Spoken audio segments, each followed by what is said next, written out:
There's a lot to get to with a couple of other stories, but yesterday evening, the story came out. Texas Tech, their broadcast crew, they have been reprimanded and will not broadcast the game coming up this week against Oklahoma State. And if you heard some of the audio, for basically saying that the Big 12 wanted Iowa State to win. And kind of going past that line, even with frustration, of just accusing the Big 12 of all but throwing the game. I know Brian Jensen. We've known him for quite some time. John Harris for quite some time. But your thoughts about, should the Big 12 have done this? Yeah, I mean, I think they kind of have to. I mean, you can't have a broadcast. Like, the thing is, if you don't, then the Big 12 is going to be like, yeah, well, you caught us. That's how it looks. But you also, as a broadcaster, you have to. It's good to share opinions, but in a play-by-play situation, that's not really what your job is necessarily, is to do a full-on talk show. And you're supposed to be delivering the play-by-play. And, when you let your emotions and your opinion get the better of you, it's not going to be good. And, look, are the officials, not only in the Big 12, but around the country, not doing the best job they can be doing? Yeah. But I don't think that is in any way, shape, or form because some sort of fix is in. I think that's more just based on poor training and too many rules, moreover than somebody wants somebody else to win.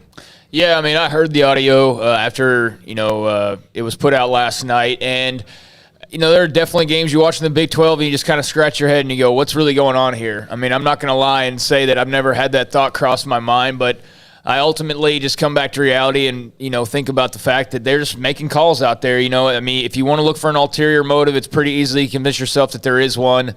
And those guys obviously convinced themselves that there was one and listening to that because they were railing and they were harping and they were going to town on those officials. And I think when they started naming them, that's really where you crossed a certain line, where you started naming those guys off individually.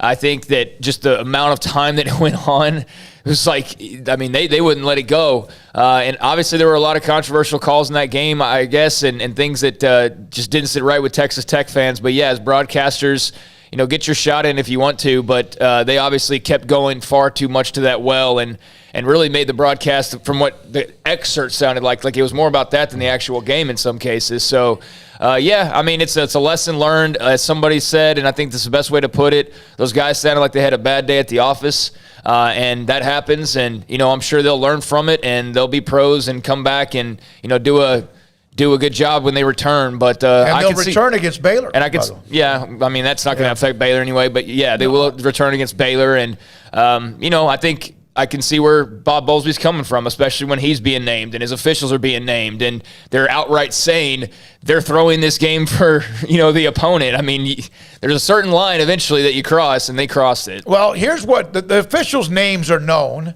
A lot of times you'll even see a graphic on a television broadcast. A lot of times, most broadcasters that I know will name the crew from start down, and sometimes some will even record, like they'll get the crew off to the corner before a game, well before a game, and get them to say their name and where they're from. But it was the way that they specifically went back to that. And I think if you're probably doing that, and I'm not going to speak for them, is you're probably hoping that maybe at some point Tech fans start to flood their email box or whatever they are on social media. We've seen that with John Huggins, with the Kentucky fans or whoever it was, who's a lifelong official, been around forever, done nothing but big games, including a horrible call that Baylor fans will never, until the day they die, get over against Duke. But I have this opinion. I do think at times the Big 12 has some crews. I forgot what game it was, maybe a couple of games or two ago, but it just seemed like TCU game. Like there were 7 consecutive penalty flags. It was a sloppy game in a lot of ways, even though it ended up being dramatic. I've always been of the opinion, and a lot of times people get frustrated with me on Twitter if I don't, and on occasion I'll say something, especially like, how come there's a replay if there's it's 1st and 10, a guy gains 8 yards and they want to see if he gained 9.